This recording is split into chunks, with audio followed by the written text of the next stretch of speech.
सखर मां ताईं breaking news पहुचाईंदासीं जिते सखर समेत सिंध जे मुख़्तलिफ़ ज़िलनि जे DFCs खे फूड खाते जे सेक्रेटरी राजा खुरम शहज़ाद DFCs जी मुक़ररियूं ऐं बदिलियूं करे छॾियूं आहिनि। वधीक इन हवाले सां दीदार उन लाइन ते मौजूदु आहे, उन खां अपडेट्स मालूम कंदासीं। दीदार, छा अपडेट्स आहिनि?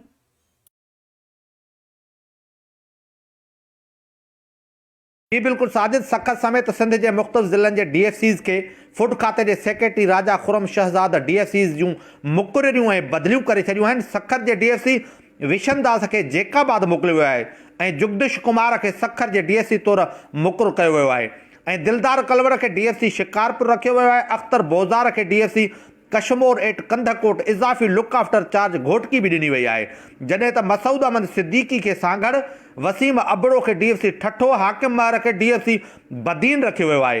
अहिड़ी तरह सिंध के 7 ज़िलनि जे DFC जूं मुक़ररियूं ऐं बदिलियूं कयूं वयूं आहिनि। मां तव्हांखे इहो ॿुधाईंदो हलां त सखर के DFC विशन दास सखर ज़िले के मुख़्तलिफ़ सेंटरनि ते बरसातुनि में ख़राब थियल कणिक जी रिपोर्ट ज़ाहिर न करणु ऐं कारी कणिक सुठी कणिक सां मिलावट करण समेत ॿियूं खोड़ सारियूं शिकायतूं फूड खाते के सेक्रेटरी के मिली हूँ। अड़ी उन तहत जो DFC सखर विशन दास के सखर में बदली करे बलूचिस्तान के दंग वाले शहर जैकाबाद में जो सज़ा तौर मोकिलियो वियो आहे। जी।